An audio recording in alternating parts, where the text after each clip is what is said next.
Welcome to the Anglotopia Podcast, where we explore British travel, history, and culture. Many people don't know that the famous Titanic had two sister ships, one of which sank tragically as well during World War II. This week, I'm joined by Simon Mills, deep sea explorer, maritime historian, and the man who quite literally owns a piece of history, the wreck of the HMHS Britannic, Titanic's larger and lesser known sister ship.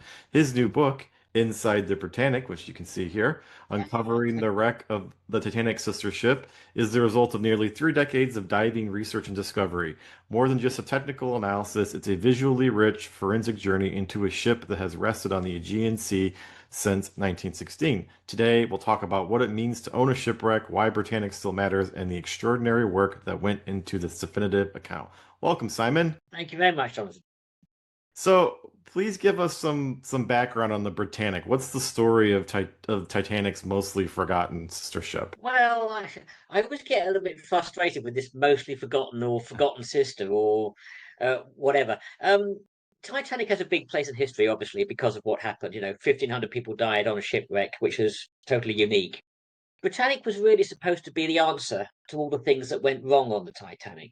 Um, Titanic was never meant to be a lone ship on her own. She wasn't this sort of single ship. She was actually one of three: the Olympic, the Titanic, and the Britannic. In fact, in many ways, Titanic, when she went into service, was not big news at all because Olympic had been in service almost a year before the Titanic arrived. It's only after the Titanic sank that she became the big headline news. Britannic was really the third ship in the class. They'd already started to build her when the Titanic left Belfast. And of course, she had to be made even more unsinkable to restore public confidence in the White Star Line and basically get people back in White Star Line ships again. So Britannic was supposed to be the answer to all the things that went wrong inside the Titanic. Interesting. So, give us some background here. What first drew you to the Britannic, and how did your interest in maritime history start? Well, I've always been a bit of a maritime history buff, but I never really set out to buy the Britannic or get too heavily involved in the story. What basically happened was, by profession, I am or was a working film technician in the camera department in the UK film industry, mostly TV drama or feature films. But the great thing about being a camera department in a camera department is that you're either incredibly busy or doing nothing. There's an awful lot of unemployment between jobs. You never finish on one job on a Friday and start one on a Monday. Sometimes you've got several weeks between jobs, sometimes even months, you never know. So what you had to do, you had to have a second string to your bow. And one of the things I used to do was documentary research. And I was working on lots of documentaries in the mid 80s. And of course, that's when Bob Ballard found the wreck of the Titanic. So all of a sudden, there were loads of documentaries being made on the Titanic. I mean, dozens. I've lost count of how many there probably were. And I was doing all the research on the Titanic. But unlike the other programs, I also found myself researching the other two ships. So I somehow became the expert on the Olympic and the Britannic. And because of that, I had an awful lot of information, which I thought, well, what am I going to do with it? So in the end, I just started to publish it. And gradually, bit by bit, I became the go-to person on the other two ships. Not so much Titanic. I've never regarded myself as a Titanic expert or part of the Titanic fraternity, shall we say. But I'm a fairly sort of large fish in a reasonably small pond when it comes to the Britannic and the Olympic. And I feel happier there. Well, I feel like I'm going to have you on the podcast again to talk about your film and TV work in the UK film industry. But beside that, so when so you've worked on major film sets like Harry Potter and James Bond. How did your work in film connect to your deep sea exploration? How did that kind of inform it? As far as the feature films were concerned, it didn't really connect me at all. I suppose the closest I came to archaeology was working with Indiana Jones. The old famous saying that X never ever marks the spot, and how true that was. But as far as feature films are concerned, it had no real connection at all with what eventually happened to me on the Britannic. As I said, it was really the downtime when I was researching the documentaries because I was actually unemployed. That's somehow where I went off in that particular direction. And gradually I became the go-to person for the Britannic. I never set out to investigate the wreck. I never set out to buy the wreck. It's just one thing led to another. And the next thing I knew, I had this piece of paper saying, hey, guess what? You're in the Britannic. Yeah, we're gonna get to that. I want to hear that story. So, um, when did you first encounter the wreck of the Britannic? When did you first dive to it, and what was that? What was that like? My first experience on the Britannic was in 1995. In 92, I published the first book on the Britannic. Nothing too detailed, about 30,000 words, give or take. And so Bob Ballard, who found the Titanic in 1985, for the 10th anniversary, he thought, I know, I'll go to Greece and sort of investigate the wreck of the Britannic. So I suddenly found a phone call from a friend of mine, Kirk Wolfinger, a documentary producer in America, saying, "You've done the book on the Britannic. We'd like you to be one of our historical advisors." So I found myself actually as part of Bob Ballard's team in 1985. In 1995, sorry, when he decided to go and investigate the actual wreck of the Britannic itself. But like I said, it was really he was there because it was the 10th anniversary of finding the Titanic, and he wanted somewhere appropriate, and that's how it happened. One of the few occasions where a camera technician was regarded as essential personnel for a job, which is rather nice. So, can to get not to get into the technical weeds a little bit, but can you tell us how was the Britannic different than Titanic? What made it more unsinkable? What made it what made it special? What did they learn from Titanic and incorporate into the Britannic? Well, it may seem strange to say it, but believe it or not, the Titanic was actually quite a safe ship. It was just the freak nature of the damage which basically sank the Titanic. You know, the gash or the stabs of holes along about maybe 250, 300 feet of the hull's length. So it was really the freak nature of the damage that got the Titanic, not the fact that she was a faulty design. But nevertheless, it happened once, so it could happen again. So Britannic had to be made even safer. So they gave her a double skin, they gave her higher watertight bulkheads. And generally speaking, they thought that the damage that sank the Titanic would not be enough to sink the Britannic. She could float with her forward 6 compartments flooded, whereas Titanic could only float with her forward 4 compartments flooded. So that's basically what made Britannic the much safer ship. Now, of course, you also have to sort of make it look safer. So what Britannic had, which Titanic did not have also, was lots more lifeboats, basically. There was a lifeboat for everybody on the ship. So you not only sort of have a much safer vessel, but you restore public confidence just by seeing the lifeboats there. You know you've got a safe ship. So now to help fill in the historical detail here, the Britannic never actually had passengers, correct? Because it went online during World War One, correct? And that's correct. Yeah, she was about the same size as Titanic in terms of capacity. But Britannic was incomplete when the war broke out. She spent the first part of the year laid up in Belfast doing absolutely nothing. It wasn't until November of 1915 that she was finally called out for service, and she went to enter service as a hospital ship in 1915 December. But apart from that, Britannic never actually made a single commercial voyage for the White Star Line. So, Olympic did 24 years of service, the Titanic did 4.5 days of service, and the Britannic ended up doing 6 voyages over an 11-month period in service with the Admiralty. And then what happened to it? Now it sank, but it wasn't. It was sunk by was it German U-boats? It was German U-boats, yeah, but it wasn't a torpedo. For many, many years, we've had this controversy about was it torpedoed or did it hit a mine?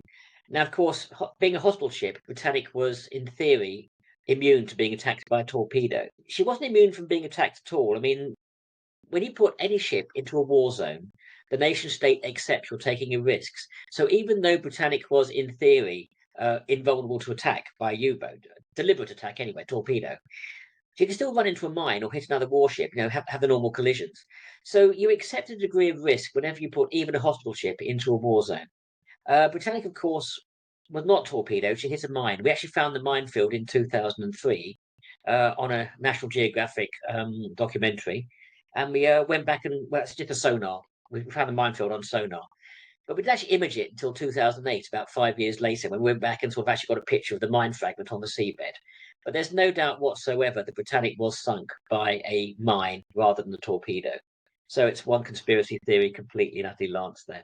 People love to believe it was a torpedo, but it wasn't.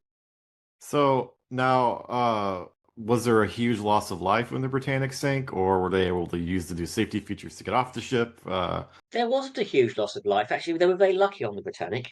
And you have to bear in mind the Britannic sank in 55 minutes, which is 3 times faster than the Titanic went down, Wow. because the scale of the damage was much, much larger. But actually, no, Britannic was on her way out to the island of Madras. They were picking up wounded and invalid soldiers from the various campaigns in the Eastern Mediterranean. But luckily, very fortunately, Britannic was on the way out, and therefore she was empty. So on board, you had little over 1,000 crew and medical staff, but there were no patients on board. Now, if you think about it, had it happened on the way back, and you had a full ship, ship full of patients, the death toll could have been humongous, huge. So in terms of timing, it couldn't have happened at a better time. I mean, it wasn't a good thing for the ship to sink by any stretch of the imagination, but it was at least it was on the way out rather than the way back. So now getting to the fact that you own the shipwreck, how does one come about to own a shipwreck, especially one like the Britannic? What steps are involved in buying a shipwreck? It's actually not as complicated as you think. I mean, everything in the world's got an owner. Doesn't matter where it is. It could be top of the mountain or down at the bottom of the sea. When a ship sinks, it's normally paid off by the insurance company. So, believe it or not, the insurance company who paid off the White Star Line would actually own the wreck on the seabed. Now, in this particular case, it was the British Admiralty who paid off the White Star Line because she was sunk because of a war risk. So, to all intents and purposes, the British government actually owned the wreck of the Britannic. And some years ago, a gentleman called Mark Bamford, who his family owns a JCB company, they are building plant manufacturers. Um, he collected shipwrecks, shall we say, one of his hobbies, and he made an offer to the British government, sort of saying, "I will buy the wreck of the Britannic for you." Now, any insurer, be it British government or a commercial insurer, will go, "Someone will pay me X thousand pounds for the wreck of the Britannic." Must be an idiot. Yeah, we'll take his money. So they would take the money, a very small amount of money in the overall scheme of things. But that's exactly how you do it. You just go to the insurance company who paid off on the actual wreck itself. Now, in Greek territorial waters, it's slightly complicated because any commercial shipwrecks normally become the property of the Greek government after about 3 months on the Greek seabed. But you have what they call sovereign immunity, which is warships always belong to the country that paid for them. So an American warship, no matter where it sinks in the world, will always belong to the American government. And Britannic was paid off by the British government and sunk during the war on war service. So ultimately, the British government became the owners to the wreck of the Britannic, and they transferred it their title in 1977, I believe it was. I picked it up in 1996. So that's how it works, basically. As long as you've got a paper trail and you can and take it right back to the British government, there's absolutely no complications whatsoever. So now the next question is, what does ownership of the wreck allow you to do? What are the limitations imposed by the Greek authorities or UNESCO or whatever authorities you have to deal with?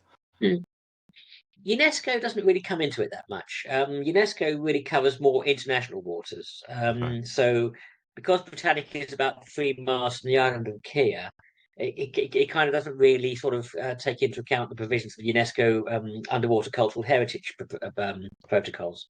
But having said that, the Greeks are very, very strict on their antiquities. They take it very seriously. The Ministry of Culture in Greece is probably one of the most powerful ministries that there is. So just because I own the wreck of the Britannic doesn't mean to say I could just rock up and with my bucket and spade and say, I want to go down there and tear this off and I want that on my mantelpiece. Anything over 50 years old automatically comes under the jurisdiction of the Effort of Marine Antiquities. That's part of the Ministry of Culture. You could argue that that's a bit excessive, everything over 50 years old, but nevertheless, that's Greek law. So yes, I have certain rights which the Greek government cannot obstruct, but at the same time, I'm working in their territorial waters. So I've got to work according to their legislation and make sure that if I turn up with a properly worked out archaeological project, we can make things work. But I can't just turn up there and just sort of say, I'm going to go down and bring up a bell or anything like that. I have to sort of have a properly worked out plan and also have it costed and make sure that they're not sort of left holding the baby as far as costs are concerned. You know, they won't pay for anything. I have to sort of make sure the funds are in place before we do any work. That's how it works. Interesting.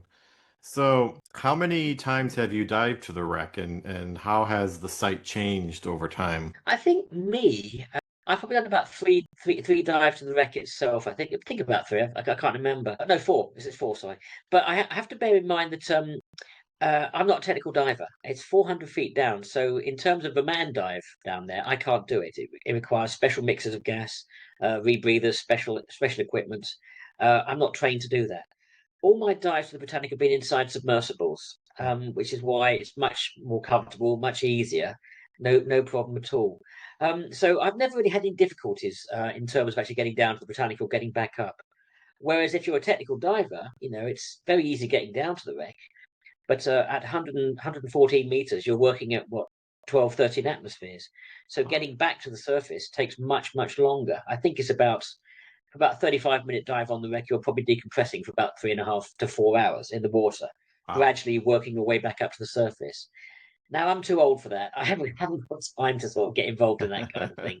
So I leave that to the divers who know what they're doing. I just give them my list of what I need and where I need them to go. And 9 times out of 10, they manage to tick the box for me. So, thinking of the Britannic and the greater sweep of history, what do you think is most misunderstood about it compared to the famous sister ship? I don't think there's anything misunderstood about the Britannic. I suppose the most frustrating thing is that because she is Titanic's sister ship, she's always overshadowed by the Titanic. Titanic is one of those ships that just sort of absorbs people. It takes over. Britannic is like any other shipwreck. It's got its own story to tell. There are tens, hundreds of thousands of shipwrecks. In the Atlantic, in the Mediterranean, there must be tens of thousands. They've all got a story to tell, and the trick is to make sure that when you're trying to tell that story and work out what happened on that ship, you don't let other things sideline you and go off on a tangent. It's all too easy when you're talking about Britannic to say, "Oh, was that the same on the Titanic?" And it really annoys me actually when people sort of say that. I mean, because there's lots of interest in the Titanic. I understand that. That's not a problem for me. But I do think that sometimes it has a tendency to take over. And so what I try to make sure that we do is we don't concentrate too much on the Titanic. Yes, it's a part of the story. Yes, it's a very important part of the story. But at the end of the day, we're out there telling Britannic story, not Titanic story. And speaking of Britannic's story, now there are actually bits of Britannic still in existence, not under the water. Can you tell us more about that? Isn't it's like in a hotel or something I was reading in the book? Not quite. There's the White Swan Hotel in Alnwick, which is in Northumbria, Northern England, near Newcastle. That's got the lounge from the Olympic, the wooden panelling from the Olympic. There was a house in Ireland a few years ago which had a lot of panelling from the Britannic and the grand staircase, the lounge, and also the second class library. But that was installed in a private house, panelling in a private house. It was all sold off after the war. There is this legend that for some reason, when the Britannic was requisitioned for military service, all the panelling was taken out. It's actually not true. It's just that the panelling that was sold off after the war was never actually installed. Because don't forget, Britannic was actually incomplete. So a lot of the panelling which would have been in the Britannic when she sank, oddly enough, wasn't there because she was incomplete. So this house in just outside Dublin, it was. They found this panelling with all the numbers on the back, 433. That means Britannic, and it sold for a very nice amount of money because of the Titanic link. The panelling was very nice. Don't get me wrong, but because Britannic was Titanic's sister ship, the value of that panelling was about 100,000 euros. It was a considerable amount of money. So yes, there are bits and pieces of the Britannic all over the place. But this is all stuff that was never actually on the ship itself. It was stuff they never had time to install before she was called up. Whereas Olympic, she was scrapped in 1935 up in Jarrow, again near Newcastle. So you find wooden panelling all over the place in the northeast of England. Basically, it's not uncommon at all to find Olympic artifacts in a hotel or in a private house. Bits of Mauritania in private studios. When these ships were broken up after the First World War in the 1930s, the panelling was all recycled, and you'd be surprised how much panelling there is around the UK. Interesting. And so, on your dives, what have you discovered inside the wreck that surprised you the most? I think for me the key thing was the survey of the watertight doors. We always knew that some of the watertight doors were open, but the crucial thing about Britannic, we spoke about the 6 watertight bulkheads. The forward 6 bulkheads the forward 6 compartments, if they flooded, Britannic should still have floated, and yet she didn't. And what surprised me as we were going deeper and deeper down the staircase into the Turkish bath is that we're finding watertight doors open that should have been closed. Now, the key 6th compartment, when we saw that watertight door open down on F deck, it was open by about that much, about 6 or 7 inches. That's all it was. It basically meant that this crucial watertight bulkhead, which should, in theory, have saved the Britannic, And this is a door, by the way, we know was closed on the Titanic. There is testimony to say that door was definitely closed on the Titanic. So although Britannic had these extra safety features, the higher bulkheads, the double skin, it all means nothing if you can't close the watertight doors. And in many ways, because that door is open, you could argue that Britannic was less well protected from the flooding than the Titanic. Interesting. So, how did the recent COVID-19 pandemic affect your ability to continue to explore and document the wreck? Well, it was a disaster. I mean, there's nothing we could do. We were all set to sort of start. We've been doing on and off internal surveys since about 2003, but nothing really detailed. A few targets here and there. We had this plan to start a massive sort of internal survey of the wreck itself, and we would have started around about 2020. But along comes COVID, and everything closes down. No one can fly anywhere. In fact, my publisher was saying to me that the book, which we were going to do, this one, the book had to go on hold. We couldn't do it. It wasn't just my book, though. I mean, they were having lots of problems with other books. Travellers couldn't go and get their photographs, particularly travelogues. So I found myself writing another book for them to get us through COVID. So it was a handy way of doing getting through a lockdown, shall we say. But the point is, no, we lost about 2 or 3 years on the Britannic because of COVID. We didn't really sort of start getting properly up and running till 2021. And even then, it was touch and go about whether or not we actually went or not. And so, do we put it off until 2022? But we got a nice grant from the Explorers Club and Discovery Channel, so we thought we can't not go. We have to go.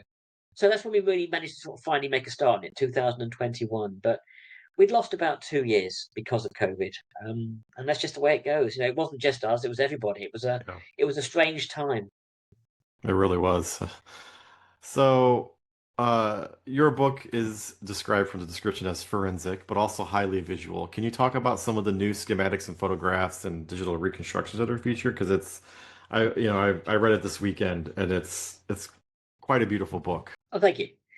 It's interesting. I mean, I combine it with several other books I've done before. I mean, up until 2016, there was a book called Exploring the Britannic, which basically covers what we did up until then. But there's only a sort of minimal stuff on the interior. Taking a forensic approach, you've got to work out, it's not a case of just going in there and taking photographs and sort of saying, aren't these pretty photographs? I mean, they're lovely. The dive team have done a wonderful job for me. I couldn't have asked for more commitment or better results. They've been absolutely brilliant. But at the end of the day, we were down on the Britannic with a purpose. That was to find out what really happened inside there. Why did she sink? Anyone can go down with a camera and take pictures, but you're not allowed to dive inside the Britannic. We have an agreement with the Greek government, basically, that as far as diving on the wreck is concerned, for recreational divers, not a problem, provided they don't touch the wreck or disturb it or go inside. The only person who's got a permit to go inside is me, basically. And that's because of my rather unique legal position, shall we say, with the ownership documents. But it still doesn't mean I go in just because I want to. I have to have a sort of proper plan to go in there and work out why I want to go in there. So as I said, we're not just going around and sort of photographing, the galley, the first class galley. It's interesting. It's certainly interesting. The Titanic world loves the information that we're coming back with. But at the end of the day, we're there with a very, very clear purpose, and that is to sort of work out, one, why the ship sank, and two, what is the internal condition? Because is she going to fall? Is she going to start to fall apart? So we're also analysing how strong the wreck is, how much longer she's got before the inevitable collapse happens, and it will happen one day. She's a steel shipwreck in a saltwater environment, so nothing lasts forever in those conditions. She will one day collapse. So we're trying to get as much information about the interior of the Britannic before that collapse happens. Are you allowed to bring up artifacts from the wreck, or do you have to leave everything in place? Up until this year, we were just doing filming. We weren't removing anything from the wreck site. We've now got permission to start making limited retrievals for conservation and public display. But generally speaking, no, I leave everything where it is. That way people can't say to me, it's unfair that you got bits of the Britannic and we haven't. The answer is I haven't got anything for the Britannic. So whenever a diver removes something from the wreck, as far as I'm concerned, if the Greek government find out about it, they will give them a good kicking, and I'll hold their coat while they do it. We are now starting to talk about selected retrievals for public display, and we made some small scale retrievals in May, just gone. It will go on display hopefully in Belfast and certainly in Piraeus when the new museum opens next year. So yes, we have now opened the Pandora's box. We've now started to make the first retrievals. But as I said, they're limited, they're controlled. We won't go down there and just sort of grab everything we see and then work out what to do with it later. We have to sort of work out why certain items are worth retrieving and why others should be left where they are. It's a tricky conversation sometimes, and like I said, the Greeks take their antiquities very, very seriously. But their new Marine Archaeology Museum opens next year in Piraeus, and Britannic will now be part of it. There are now a number of artefacts to go on display in Piraeus. There could be more. I'd like to get some over to Belfast for display there. Maybe a few travelling exhibits. Who knows? But yes, we are now doing retrievals, albeit very controlled. So what because you've written a couple books about the Britannic, so what part of the new book are you most proud of? I think it's what the dive team have pulled off, to be honest with you. I mean, it's very easy for me to sort of sit down and sort of say, I need photographs of this. I want to see where this is. Um, when I give the list of targets to the dive team leader, I've got a bit of diving experience, not much. I used to do a bit of recreational scuba diving. I'm long out of practice now. Haven't been in the water for many, many years diving anyway. But I like to think that although I've got this nice big plan, I've drawn lines here, yeah, go down there. It looks nice, looks great on a big plan. When you get inside the wreck, it's all very, very different. There are collapsed bits here, there are holes there which you never expected. There are doorways that you never expected. I never really know for sure where I'm sending them until they actually get back and I see the footage. I've got a good idea in my mind of where they're going. But at the end of the day, it's what the dive team pull off. Whenever I give them targets of where to go and what to look for and what to film, they have always come back with what I required, but not always by going the route that I recommend. So that's the great thing about sort of exploring the Britannic is that there are quite a few surprises in store for me as well, and I'm supposed to be the expert. But really, when they come back to the surface, and I sort of start going through the film, I suppose the strange thing about it is that I keep changing my goals. In 2003, we went into the Ford Fireman's Tunnel. The whole idea was to swim down there to get to the vestibule leading to the boiler rooms to find out were the watertight doors open. Well, Richie Stevenson swims down there about 50 feet, give or take, gets there, and he gets the images of the watertight doors. It's all there, and I'm thinking, great, tick the box. Except you start looking in the boiler room and you see that the four boilers are still intact, still completely intact and in position. And suddenly you're thinking, we can get between those boilers and maybe get to the next door. So your goals are constantly changing. Every time you tick the box and make one goal, you think, hang on, we can go down there, see what's down there. So that's it. That's it. Basically, it's trying to be flexible. Getting the targets that you want, albeit safely. Make sure that the divers. I always say to the divers, listen, guys, whatever you do, if I give you a target which you think is too dangerous or too optimistic, you have every right to just turn around and say, forget it, Millsy, I'm not going down there. It's not a problem. But they always have done, and I must admit, I'm pretty proud of the team. We have got some great stuff. You've seen the book. You've seen the illustrations in the book. All the questions have been answered so far.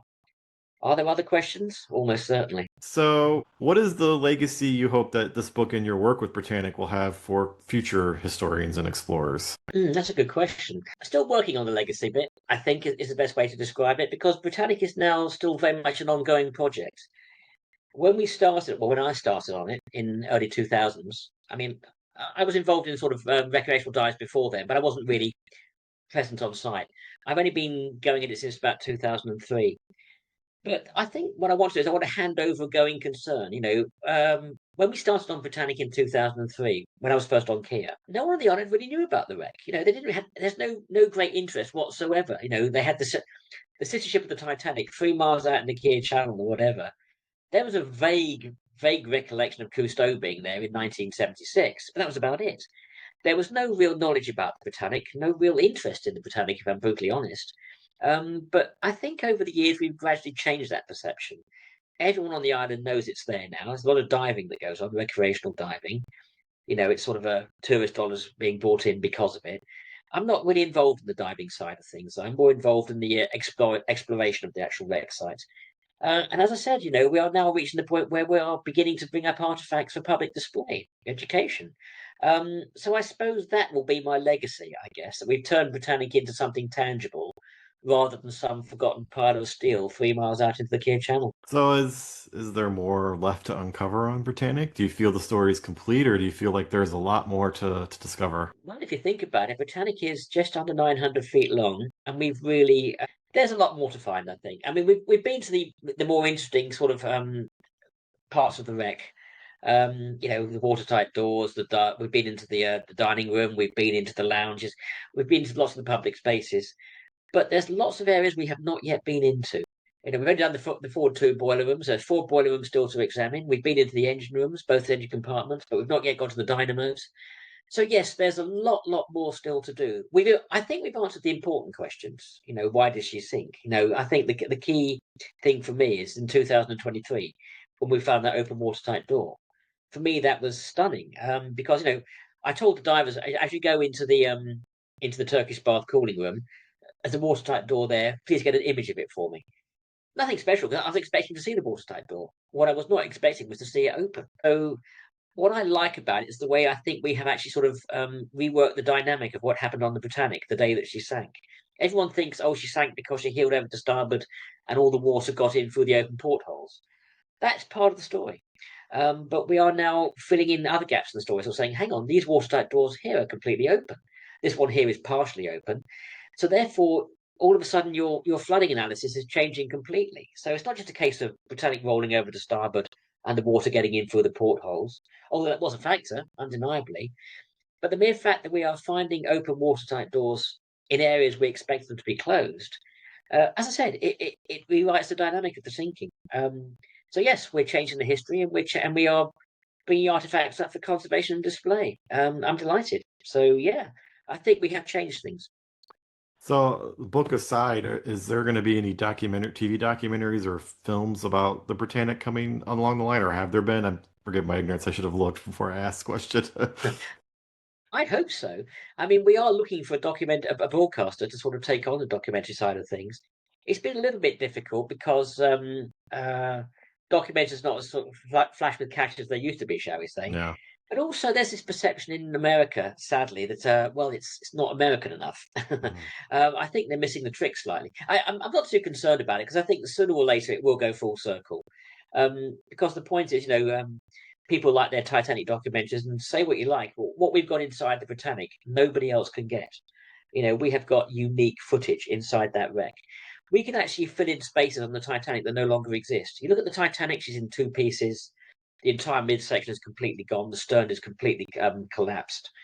The bow section, the forward half of the ship, is still reasonably intact and reasonably recognisable, although disintegrating.